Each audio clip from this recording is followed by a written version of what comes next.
All right, get ready because today we're really going deep on something that's kind of mind-bending, but, surprisingly relevant to everyday life. Okay, I like it. Paradoxical thinking. Ever get that feeling where two things seem like total opposites, Yeah, but they both somehow ring true? totally. That's what we're looking at today. I'm intrigued. We've got this paper. It's called Being Miserable Makes Me Happy. Oh, I love that title. Already throwing a paradox at us. All right. By Gregory J. Betty. Okay. And it's going to be our guide. Okay, so how do we even begin to make sense of this whole being miserable makes me happy idea? Well, I think Betty nails it when he says paradoxical thinking. It's not just about contradictions, right? It's like a whole different way of looking at the world. A different lens. Yeah, and one we rarely actually use. Right, it's not just throwing our hands up and saying, like, life's a mystery. Who knows? Exactly. It's more about actively grappling with those contradictions, those tensions, Yeah. and seeing where they lead us. It's like in school, how we're always drilled to find that one right answer. Right. Paradoxical thinking is saying, hold on, what if there are multiple right answers or even right questions that we haven't even thought about? Absolutely. And Betty argues that's exactly why it's so rare these days. Our education system, even just like social norms, they condition us Totally. to seek out that clear-cut, A plus B equals C kind of logic. It's like we're almost wired to avoid complexity, to kind of shy away from those gray areas where things get a little messy, But what Betty's saying is, those gray areas, the contradictions, that's where the good stuff is. That's where the juice is. That's the good stuff. He even points out that our brains are kind of wired to avoid this type of thinking. Yeah, it's uncomfortable. Right. We experience this thing called cognitive dissonance, which is basically our brains don't like holding conflicting beliefs. Yeah. It's like our brain is saying, pick a lane. Are we happy? Are we miserable? Just choose one. Exactly. And paradoxical thinking is all about saying, what if I can be both? Right. Or what if there's some other space? Yeah. And that's where these three key characteristics Betty talks about come in. Embracing those contradictions. Yeah. Ambiguity, uncertainty, and creative tension. And these aren't just some abstract concepts. These are like muscles we can build to get better at this kind of thinking. I love that. Yeah. It makes me think of that quote, and I'm probably going to butcher it, but from Taoism.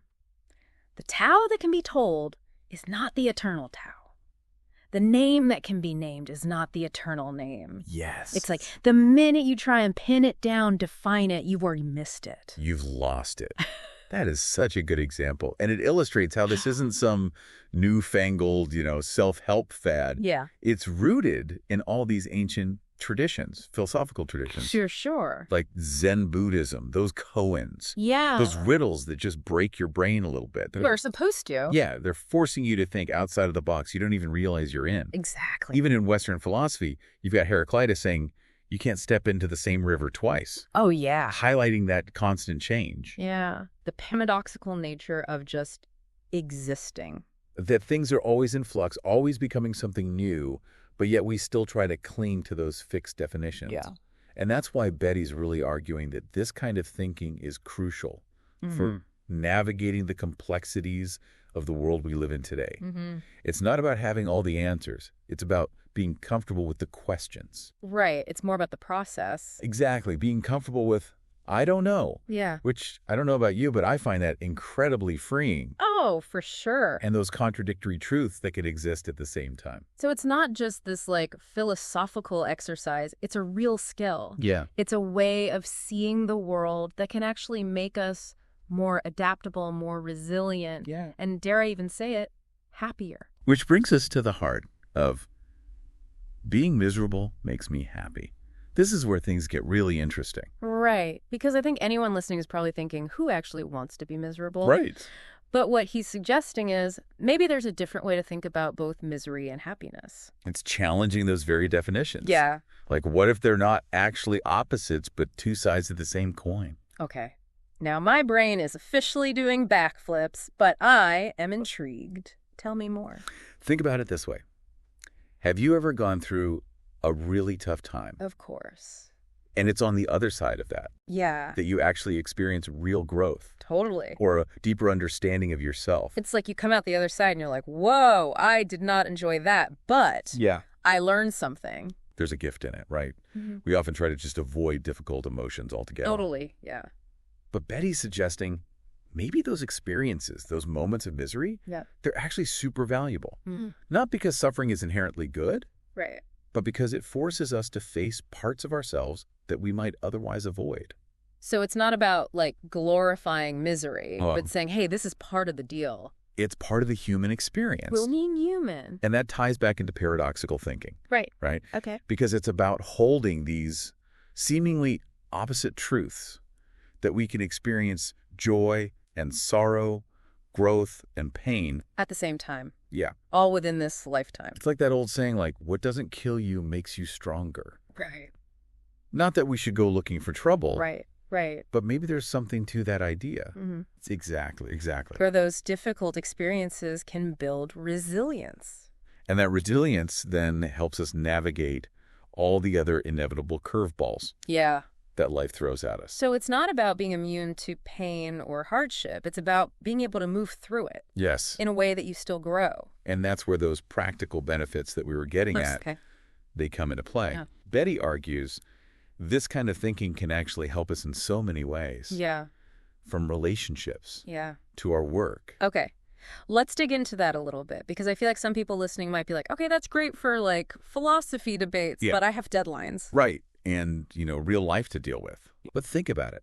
How many times have you been stuck on a problem at work, and then that breakthrough comes when you finally step outside Totally. Yeah. your usual way of thinking? All the time. It's always like those aha moments that come. Yeah. When I'm, like, in the shower or walking the dogs. So. Not when I'm actually trying to force it.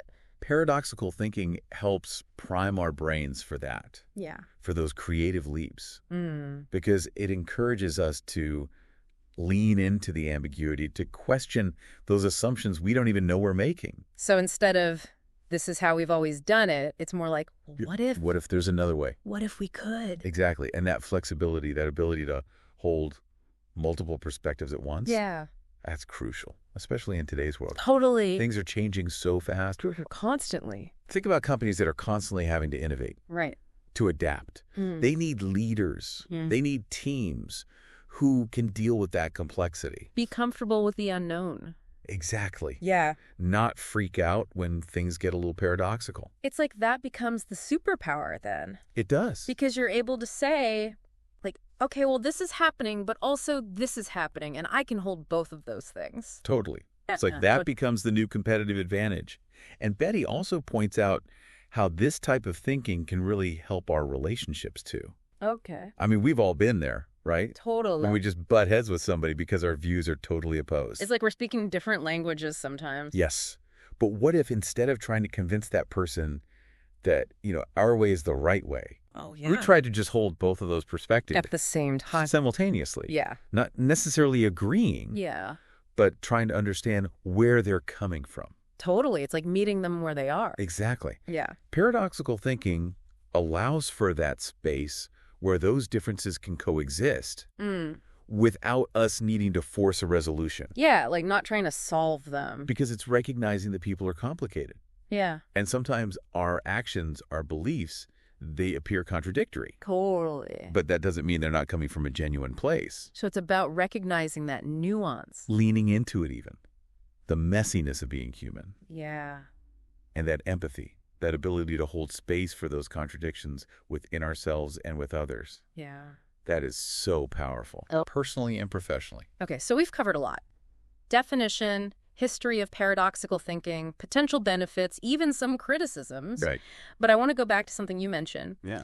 Betty's paper also talks about some of the criticisms and misconceptions. Yeah. There are definitely a few. What are some of the things that people get tripped up on with this whole approach? One of the big ones is that it promotes nihilism. Okay. This idea that nothing matters. Yeah. There's no truth. If everything's relative, Right. then who cares? Exactly. But Betty's argument is not that everything's equally true or that there are no moral absolutes. Okay. It's about acknowledging that our understanding of things, of situations, it might change over time. Okay. So it's not about just throwing out logic, throwing out reason. No. But saying, hey, my initial perception Yeah, be open. might be wrong. Yeah, have a little humility, Okay. which is actually what makes us better thinkers, better humans even. What are some other things that Betty kind of pushes back on? Another big one is that it's just not practical. Yeah, I can see that. Like, okay, paradoxes are interesting and all, but... But how does that help me in my everyday life? Right. Exactly. But Betty's point is that it's not just this intellectual exercise. Okay. It's a skill. Yeah. You can develop it, you can hone it, and then apply it. Okay, so how do we actually put this into practice? Creating space for reflection. Oh, okay. Questioning our long-held beliefs and assumptions. So being aware of our own thought processes. Yes. Yes. Catch yourself when you're falling into those rigid patterns. This is the way it is. Exactly. And then actively seek out different viewpoints. Hmm. Talk to people, engage with people who challenge your assumptions. Oh, I love that. It's like that saying, if you're the smartest person in the room, Yes. you're in the wrong room. You got to get out of there. Yeah. Be open to being wrong, to having your mind changed a little bit. Love that. It's a powerful question, right? Those times when I kind of lean into the uncertainty and come out the other side like, well, that was a trip, Yeah. but I'm different now.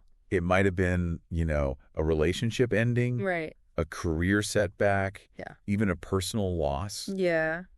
Those things are tough, Mhm. but they can really shake us up, Totally. make us re-examine our priorities, maybe even lead us down a path we never thought we'd be on. Yeah, it's like we find these hidden strengths we didn't even know we had. Like, wow, I'm dealing with this thing that I never thought I could deal with. Yeah, you surprise yourself. And I'm still here. I'm still standing. And that right there, that's part of what Betty's getting at Okay. with this whole being miserable makes me happy idea. It's not about, going out and looking for suffering. Yeah. It's about recognizing that even in those moments, the dark ones, the messy ones, Yeah. the really uncomfortable ones, that's where the growth is. It's not about pretending to be happy all the time. No. Or just like ignoring the hard stuff. Ignoring the hard stuff, yeah, that never works out. Never works. It's about recognizing that all of it, the good, the bad, the happy, the sad, it's all part of what makes us human. It's about embracing the messiness of it all, right? The beautiful mess. Yeah. And what I love about Betty's work is he gives us permission to embrace that. Totally. To be okay with not knowing all the answers. Not having it all figured out. And to be able to find meaning and even purpose in all of it. In the uncertainty of it all. Exactly. Yeah. That's where the good stuff is. It's like instead of trying to force fit our lives into these tiny little boxes of happy and sad, success and failure. Right, like it's one or the other. It's all part of it. It's a tapestry, right? Yeah. And that tapestry is going to have all those different threads. I love that. Light and dark. Moments of joy, moments of sorrow. But it's the combination of all of them that creates something beautiful. It's like that saying, that's where the light gets in, through those little cracks. Yes. Sometimes those cracks, those broken parts, those are the parts that actually allow the most growth. And the most compassion. The deepest connections. So as we kind of wrap up here, this deep dive, this exploration of paradoxical thinking. Yeah. What's the one thing you want to leave our listeners with today? Don't be afraid of the contradictions. Okay. Don't be afraid of the complexity, the messiness. Yeah. Lean into it.